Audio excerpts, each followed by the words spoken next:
Entonces vamos a ir entonces a entrar a la Canaán, en la terminología de la historia, y el doctor Pagano nos enseña de que es menester, ¿ok?, comprender que los documentos que vamos a estudiar, es decir, ¿cierto?, las fuentes bíblicas que tenemos, son esencialmente declaraciones teológicas.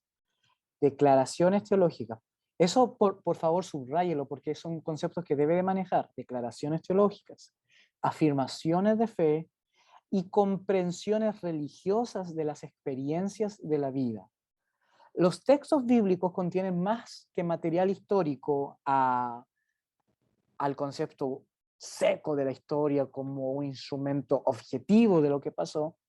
Más que eso, el concepto de la historia es un concepto distinto para Israel. Entonces la Biblia, más que un libro de recuentos históricos o narraciones de eventos, es primordialmente una obra fundamentada en la fe.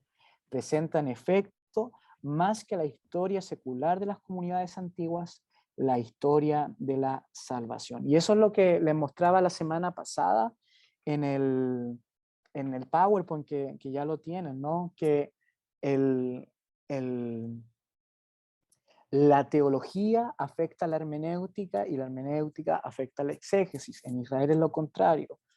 La exégesis afecta a la hermenéutica y por lo tanto la hermenéutica es fuente o base de la teología. Entonces son conceptos que deben de tener muy presentes. ¿Okay?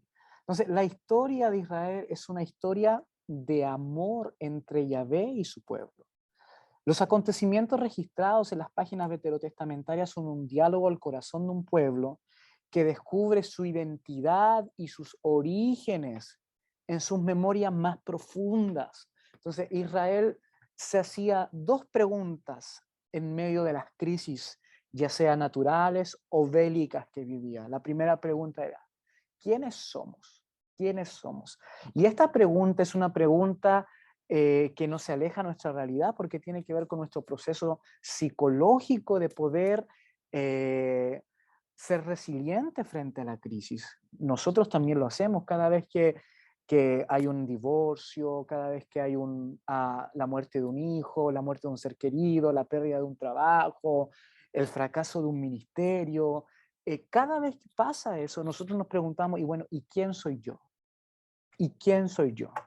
Porque pareciera ser que cuando nos respondemos quién soy yo y nos respondemos de acuerdo a nuestra identidad, podemos ver las cosas de una forma distinta que nos permita y que nos ayude a retomar el control de nuestras vidas de nuevo, que nos permita eh, tener un camino tangible, un camino que podamos pisar para que nuestros pasos puedan llevarnos a un lugar en el cual nosotros nos podamos sentir seguros.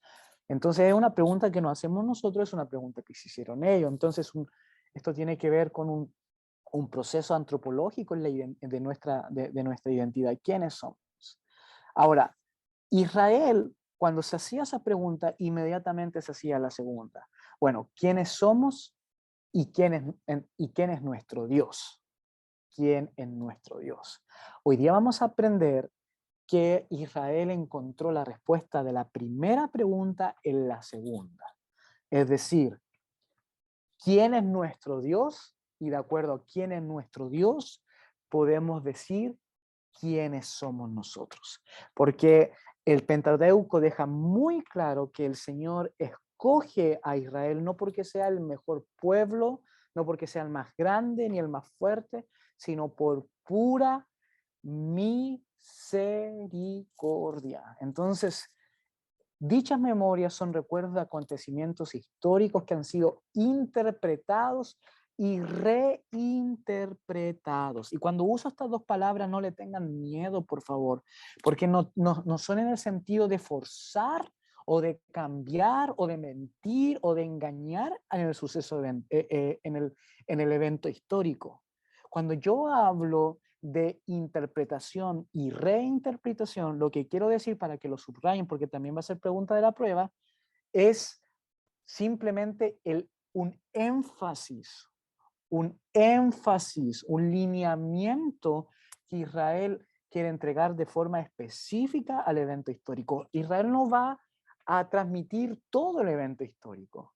Israel no va a escribirlo todo, ni va a recordarse de todos los detalles. Simplemente analiza el evento histórico y puntualiza en algunas características, en algo que les llamó a la atención o que les sirve a ellos en medio de su búsqueda de identidad, y eso lo eleva y desde allí entonces crea sus memorias que después son tradición, que en el momento de la crisis pasa a ser algo escrito.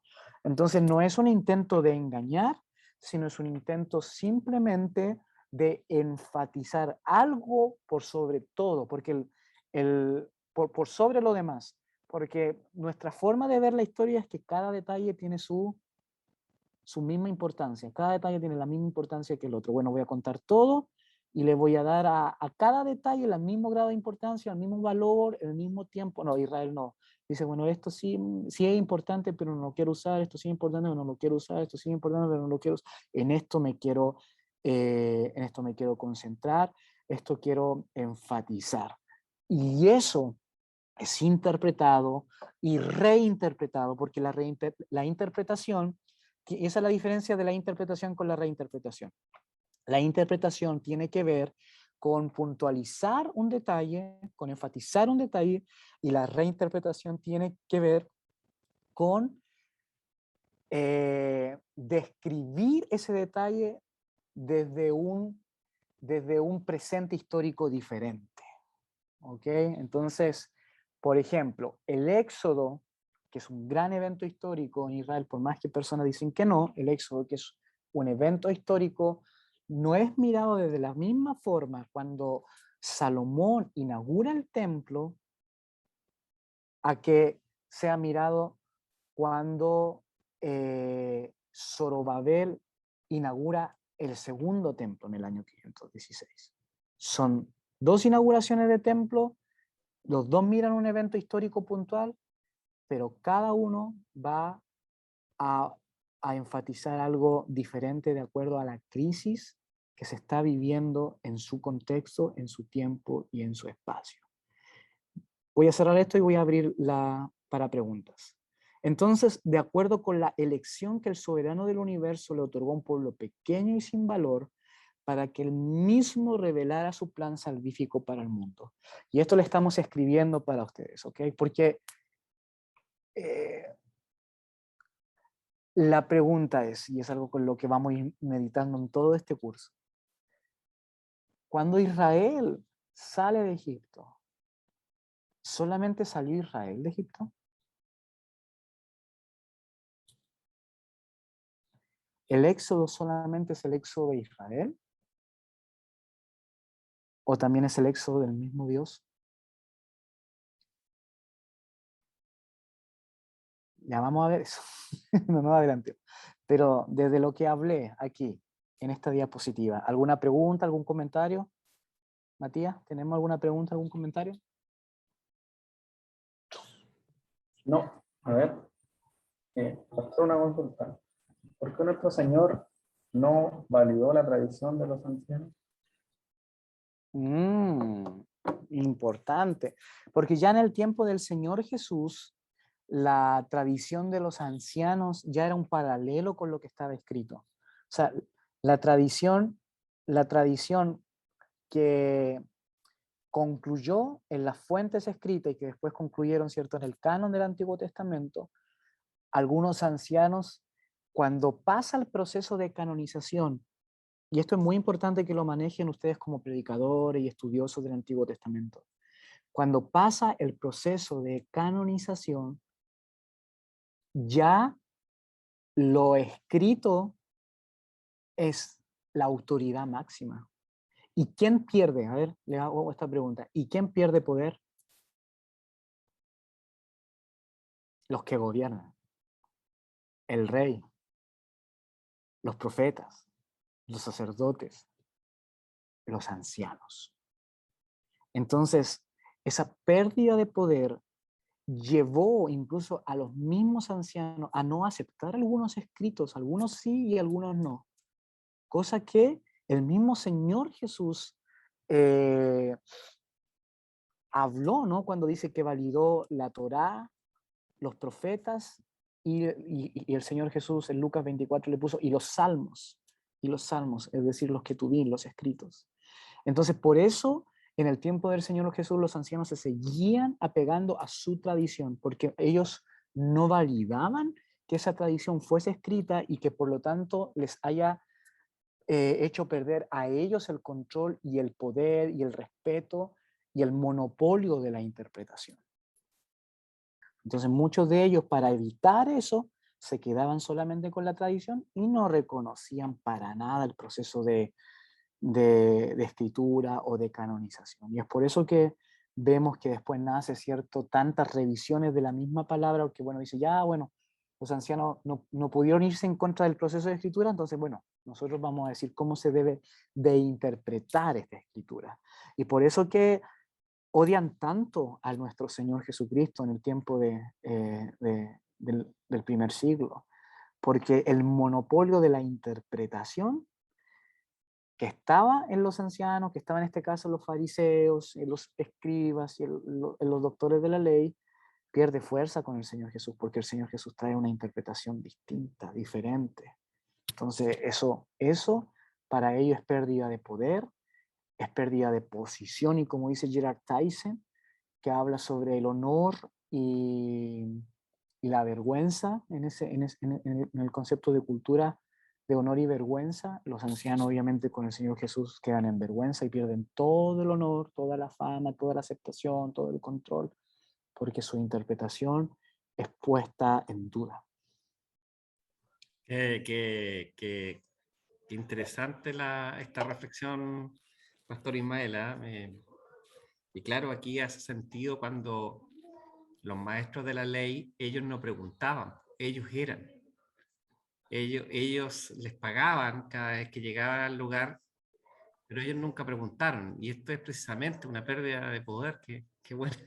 Qué buena. Sí, Qué revelador. sí, bueno, y ustedes me dicen, bueno, estamos estudiando, esto también nos sirve, discúlpenme que me ponga tan pastoral, yo sé pero no puedo sacarme ese corazón de pastor, ¿no? Que nos pasa a nosotros mismos, ¿no? Que muchas veces en nuestros tiempos, cuando nosotros como pastores, como líderes decimos tener la interpretación acabada de un texto bíblico o la última palabra en algo, pero llega el Señor Jesús y con su Espíritu Santo nos ayuda a ver el texto de otra forma, o simplemente nos damos cuenta de que la iglesia, el liderazgo y la interpretación, o como creemos que son las cosas, no nos pertenece, le pertenece al Señor.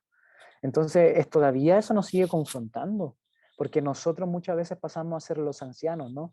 Que decimos, no, yo soy moderno porque ya no canto los himnos, ahora soy puro Hillsong o Elevation, canciones de Elevation, pero eso no tiene nada que ver. Muchas veces somos nosotros más tradicionalistas y no porque cantemos o no cantemos estas canciones modernas, ¿no?